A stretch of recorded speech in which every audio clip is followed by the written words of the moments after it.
Reefer madness. He might be a pot smoker and a homosexual.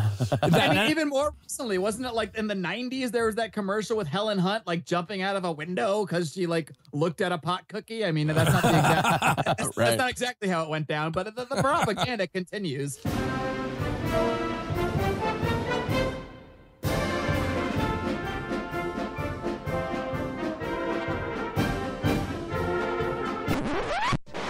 Information is free. The law will put... There is hope.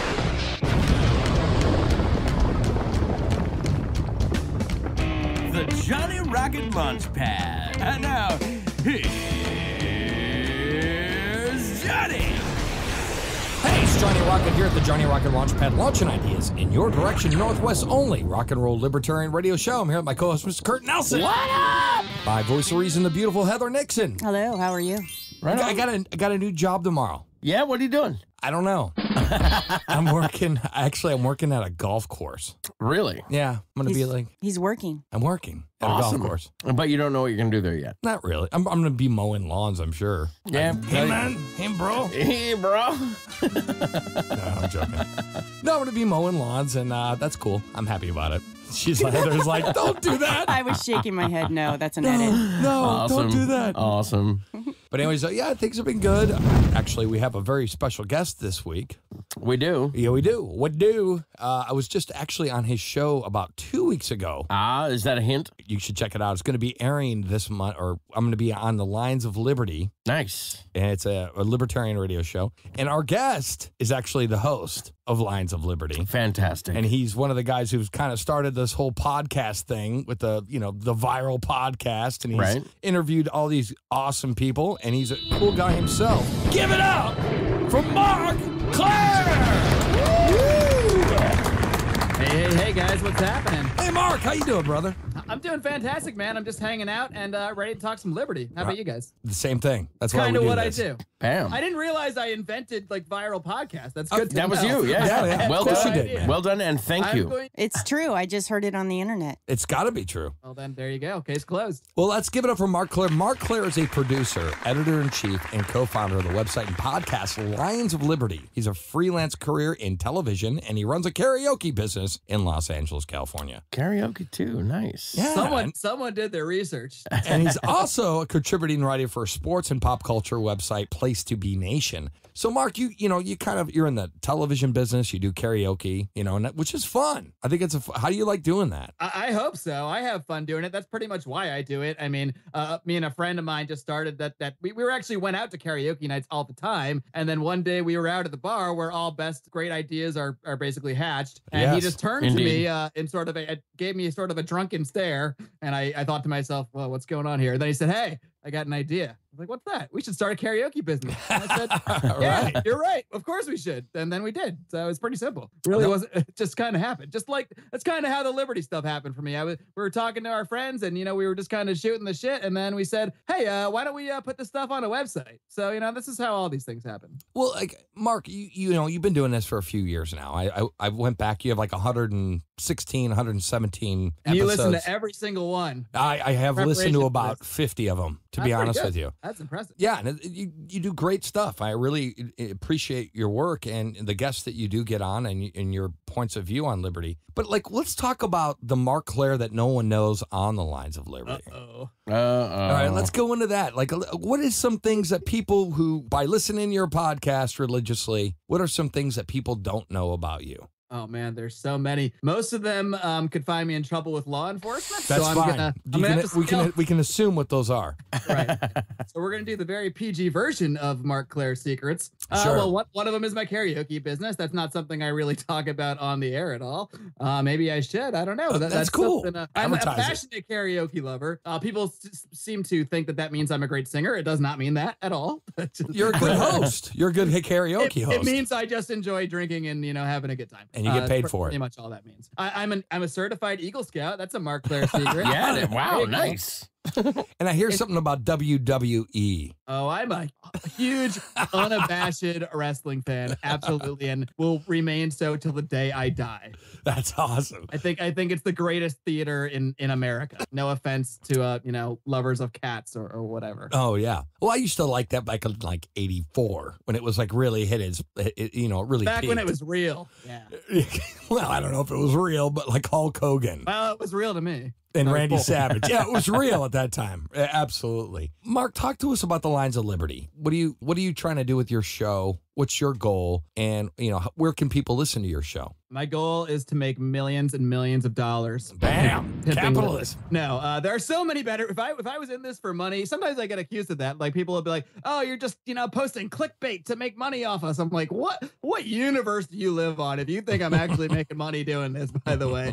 And if I was, I mean, hey, I'd love to. Don't get me wrong. And the goal is to get as popular as possible. And with that could come income. But that's certainly not why any of us started doing this. Why we started doing this is, I mean, I can tell you the whole story. I guess we got time. Sure. But basically, you can go back to the Lion sort of emanates from the Nittany Lion, the Penn State Nittany Lion, because it was formed from a few friends of mine that I met in my time at Penn State University in the late 90s / early 2000s. And one of my friends, Brian McWilliams, he lives out here in Los Angeles. And somewhere around 2006, 2007, this Ron Paul guy started running for president. I had already been a big fan of Ron Paul. A friend of mine, Howie Snowden, he appears on our Libertarians in Living Rooms Drinking Liquor episodes from time to time. He's the guy that first introduced me to libertarianism, to Ron Paul. And he actually was a congressional page when he was in high school. And, he used to talk to a lot of the congressmen, and a lot of the senators. And the one guy that gave him like the most time of day was this Ron Paul guy. And he would just go like hang out in his office and talk to Ron Paul about like liberty and current events and politics and philosophy and all this stuff. And so he would just go off to me about, oh man, you got to read this guy Ron Paul stuff. This guy's great. And by the way, this is in 2000. Like nobody really heard of Ron Paul. He had ran for the Libertarian Party in '88, and hardcore nerdy libertarians knew who Ron Paul is, but regular folks on the street had no idea who this guy was, and I certainly didn't either. But I did start reading his weekly column in 2000. That's really what got the wheels turning for me politically. I guess down my current path. I mean, I was always sort of, I grew up. My dad was really big into talk radio, so whenever I was in the car with him, I'd hear him listening to Rush and all that kind of stuff. So I was starting to get my mind in the political world, but I didn't really have strong beliefs, I think, until I started reading a lot of Ron Paul stuff and started thinking about things in terms of individual rights, not in terms of what's best for the Democratic Party or what's best for the Republican Party, which seemed to be what all political rhetoric up to that point was based around. Oh, absolutely. I got a question though, man. So with the Lines of Liberty, what got you how long have you been doing this for? This specifically started in, we launched the website. Well, it wasn't even lionsofliberty.com. It was first like lionsofliberty.blogspot.com. Just one of those crappy WordPress blogs you just throw up with no design whatsoever. And we just tossed it up there because we had this kind of email chain that formed from a couple of my college friends. We came together during that first Ron Paul run in 2007, 2008. And, one of us would send someone a Ron Paul video, a clip or something. And then they'd be like, wow, this is awesome. And then they'd add another friend to the chain. We ended up calling it the Liberty Chain. It was like a chain of like 20, 25 people that would just shoot the shit on politics and libertarianism. And we talked a lot about Ron Paul and what was going on with the campaigns. And we were doing so much writing to each other back and forth that eventually one of us was just like, why don't we just like put some of this stuff on the internet since we're writing it anyway? Basically, I mean, a little bit of editing and this can actually be published. So we just started putting up a blog, and then a good friend of ours, Tommy, you can find his work at TommyJohnStudios.com. I got to get a plug in. Right on. But he just, out of the kindness of his heart, said, hey, I'm just going to design you a quick website here. So he made us a little bit nicer looking website that we have now. And that's really, we've been doing that since like 2011. The podcast didn't come along until a couple of years later. I just kind of just on a whim just interviewed Stephen Kinsella one day and tossed it on iTunes and called it the Lines of Liberty podcast. I really that's awesome. I had no plan at all. I didn't have a post-production plan. I had no marketing. I didn't really know what the hell I was doing. I just did it. And then that's kind of evolved from there. Well, like you get about 1,500 listens a week, which is really impressive per show. Usually per episode. Yeah. And then, just like you guys, we air on LibertyTalk.fm, Liberty Radio Network. So, who knows how many people in random corners of the globe end up hearing the show in other ways. And We toss our stuff on YouTube, and that's the great thing to know is it's kind of the cool mystery that, hey, there might be people that you never even realize are listening to your stuff, but they are, because it's out there, and people are, it's getting to somebody's ears, and that's why we keep doing it. That's why we're motivated, because eventually, if we're really going to change society and change our world, which,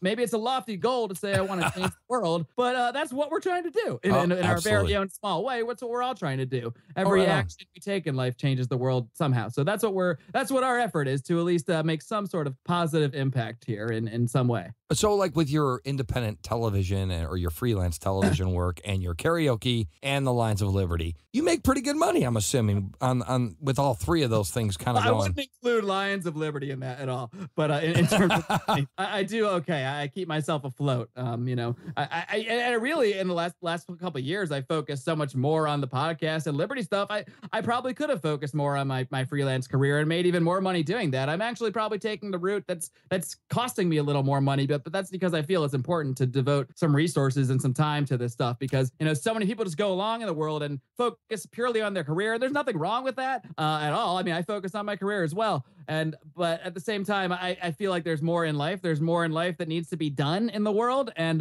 just singularly focusing on one track and one aspect of my life isn't necessarily, the way to achieve complete happiness or to achieve everything I want to do. Well, it's kind of like a duty to society in a way. Like, I mean, you do this because out of the bottom of your heart. Even if they don't realize it, damn it. Yeah, it is. But it's kind of like our obligation to society. I mean, Kurt and Heather do this. We're not really getting paid. We get a couple extra bucks here and there, but it's nothing like to pay the rent or anything, with the hopes of one day, I mean, we're kind of like you, Mark, to make money. I mean, I'm a capitalist. I am not ashamed of saying it. Absolutely. That yes, I would like to make money at this. Let's do it. Let's rock and roll this shit. You're saying is it did start off as kind of an obligation to society. Oh, absolutely. I mean, and that's to this day our driving factor. I mean, of course, just like you guys, we have a couple sponsors where we look for ways to monetize, but we want to do it in a very honest way. We're not trying to hoodwink anybody. We just do things where we say, hey, if you're a fan of our show, you're a fan of our website, you like what we're doing, check out our sponsors. That's really all we do at all in terms of trying to make money. So, we don't even ask for donations or any of that stuff, but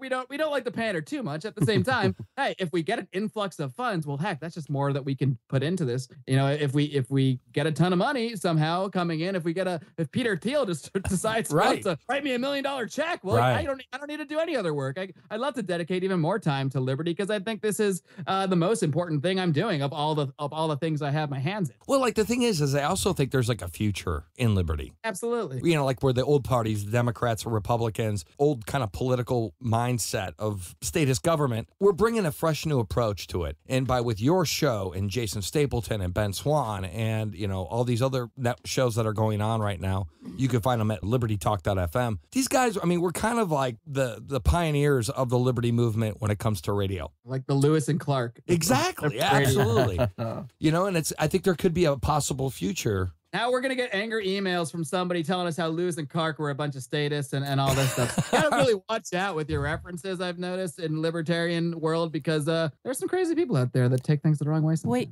but I think it's awesome because I could be Pocahontas, right? No, no, that's different. Yeah, that's sorry, wrong reference. I'm not really a history guy.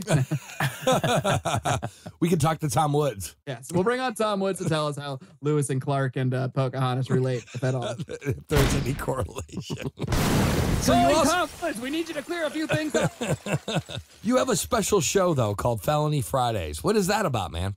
Well, okay, so Felony Friday is a weekly article, actually, that good friend and contributor to our website, co-founder of Lions of Liberty, John Odermatt. He's been writing this column for literally 2 years, has not missed a single Friday. He got married in the middle. He went on his honeymoon in the middle, and somehow he still published a column. He's been on vacations. He makes sure it gets up every single Friday, so it's very impressive. And we also have an attached podcast to that we do about once a month. It's under the sort of Lions of Liberty podcast banner, and that's called the Felony Report. So, and that's the podcast version of Felony Friday, basically. But basically he had sometime, this is even before we started the website, but he came sort of interested in the sort of the plight of felons is the term we use, because he worked for a company at one point here in California in the Inland Empire, and he was working in HR for this steel manufacturing company, and he was just put in charge of sort of being the first sort of line of people that are fielding new applicants. And what he found was that nearly half the applicants that would come in had felonies on their record, that, they checked the box, so to speak. And he just thought, he's a young kid. He doesn't really know any better. He thought that, he had to separate all the people with felonies on their record. So he would make one pile with the felonies, another pile without felonies. And he went back to his boss and was like, hey, look what I did. And he's like, what's going on? Why are all these felonies in one pile? And his boss basically said, like, look, you don't need to discount everyone with a felony. This does not disqualify you from employment. What you need to do is look at their qualifications. Sure. And if people are qualified that happen to have felonies on their record, well, great. Then you ask them about it. And you don't need to be worried necessarily about the people that made a mistake 10 years ago that went to, even if they went to prison for a year. I mean, that shouldn't disqualify them from employment in life. What you need to be worried more about are the people that don't check the box, that don't mention it, and then we do their background check, and then something comes up, even if it's something maybe much smaller than the thing that someone else admitted to. The fact that person is covering it up and not being honest, well, that says more about who that person is now than some sort of felony charge in the past. And the fact is, the vast majority of felonies and the vast majority of people that go to jail on felony charges are for victimless crimes. And this is kind of before John had sort of a philosophical view on that, but that's how he sort of got started down that path of sort of being interested in felonies and how it affects people. And now really the purpose of that series of articles, Felony Friday and the Felony Report, is to sort of highlight how basically felons are the most underrepresented minority in America. Right. They can't even fucking vote. Yes, exactly. Right. You can't vote if you're a felon. You can't own a gun if you're a felon. You, in many ways, you can't necessarily have your child if you have a child support issue or a divorce situation. There's so many ways that being a felon, having that label placed upon you, makes you essentially a second-class citizen. And so many people, so many millions and millions and millions of people have that label attached to them. The vast majority of which, as I mentioned, are for completely victimless crimes or something related to the drug war and that kind of thing. And even if you can justify maybe, like a guy that commits a serious act, maybe he commits assault and, he goes to jail for 5 years for it. I mean, I can't even say necessarily that once you've decided to release someone and call them free, how can you then say you can't participate in society? You can't own a weapon. You can't, and I'm not saying there aren't arguments that, if certain people have proven to be violent, maybe they shouldn't own a weapon. I might be open to that. But generally, if you're going to say you're free now, you've paid your debt to society. You should be able to vote, and you should have all your rights restored back to right. It's got to be one or the other. Either you're a free individual or you're not. And that's the kind of stuff that John and I like to point out on the Felony Report and why he does this column, Felony Friday. So if someone's a sex offender or a pedophile, should they be completely free and not have to be monitored? God, you guys doing the hardest questions out there. Man, I'm not coming on an easy show, am I? No, I think that's a very interesting situation. I mean, I definitely, like I said, I think we have to kind of look at the nuance of situations too. And we can't necessarily paint a broad brush. I'm not necessarily saying all felons should be out and never be looked at again by society, but also that brings up a good point now. I mean, I recently heard about a guy on a podcast, the Earning Freedom podcast with Michael Santos. I just want to plug that guy real quick because he's been on my show. He's an amazing man. He spent 26 years in jail when he was arrested in his early 20s for selling cocaine. Spent 26 years in jail, and he is just an amazing man and has come out of this to hosting his own show, and he's just a great guy. I highly recommend checking him out. But nice side note there, but I heard this story on his podcast. This is a guy who is a sex offender. He's registered as a sex offender. Basically, how it happened was he downloaded a song from some website, and the file he downloaded had some child pornography attached to it. He realized it immediately and realized something was wrong, deleted the pictures, but somehow the FBI was like alerted to this, or maybe it was just a setup, and he was arrested for child pornography, spent a year in jail, had his life threatened by multiple people in prison, and now it's difficult for him to find a place to live, find a place to work, because he's a sex offender. And now look, that's an extreme case. If there's a real sex offender who is out there molesting kids, look, I don't have sympathy for these people at all. And I can certainly see a situation where you might want, to actually monitor these people in some way or make sure they aren't doing what they're doing. But at the end of the day, I mean, if a person's a danger to society, they probably shouldn't be in society in the first place. So I still think we need to kind of make that distinction. Either someone's safe and we've determined that for whatever reason that they are not a harm to other people, or if if we think that they are, they probably shouldn't be walking around at all. Right. Absolutely. Right. I agree with that. I think we can all agree that if if we feel like they're not able to come out of jail and they could be a danger, maybe they shouldn't be out of jail. If we don't want them to have their freedoms, then, but there again, we can go back to either we give them the freedoms or not. Absolutely. I don't know. Don't let them out. If they're dangerous or if they're going to be downloading child pornography or they're going to be hooking up with kids or they're going to be killing people, maybe they should just stay in jail. I don't know. And look, I'm not necessarily against, some sort of transitional period where you release a guy who's been violent. He's nearing the end of his sentence and we let you to a halfway house and you check in with the probation officer for a while. But at the end of the day, once a person is determined to be free, he's got to be free and he's got to have rights. No, I'm with you on that. That makes perfect sense. Mark, us being libertarians, man, we're on the radio a lot and we do this stuff. We interview all these people and sometimes we have guests and things that we say are controversial. Do you ever Hitler? Controversial? We say controversial shit. We just talked about Selma, a couple weeks ago. My question is to you, man. Do you ever worry about political backlash? In what way? Like professionally or? Yeah, professionally. No. Yeah, right on, man. Good for you. That doesn't mean it could never happen. It certainly could. I will say I don't censor myself in terms of my beliefs, but say if there's a company that I work for that currently writes me a paycheck, I'm probably not going to write a story scathingly, about something that company did. Sure. It doesn't mean I'm going to cover it up. It doesn't mean someone else on my website can't write that story, but I will veer away from certain topics in a very, narrow way just to not shoot myself in the foot. But overall, it was kind of concern for many people. When we first started the website, some of the guys didn't want to use our last names. They just wanted to use, their first name or a pseudonym. And now we all use our full names because I think we all just said, either we're doing this or not. Either I'm putting my beliefs out there and I'm going to try to change things. I'm not going to hide behind, a non-persona or whatever. If I don't get a gig because someone Googled me and doesn't like liberty, then screw them. I don't need their money. It's funny though. That's a good point you brought up because there's a lot of people who are libertarians who are afraid to admit that they're libertarians. Sure. I invite them all to come on out of the closet and join us. It's okay. I do a podcast twice a week. My name is all over the place and I'm still employed. So, just you're a freelancer. Yeah, that's the thing. We have somebody who on the Launchpad show with us here that has a job where they can't really talk about it that much. Who are you talking about? I don't know. I'm an audio engineer, freelance, and Johnny's in a band. So, what you mean? We can't talk about the state of Washington or DSHS?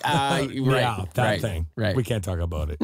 Not for a couple more weeks. No. Johnny has a job now. Yeah. She's gonna be on vacation for 7 months.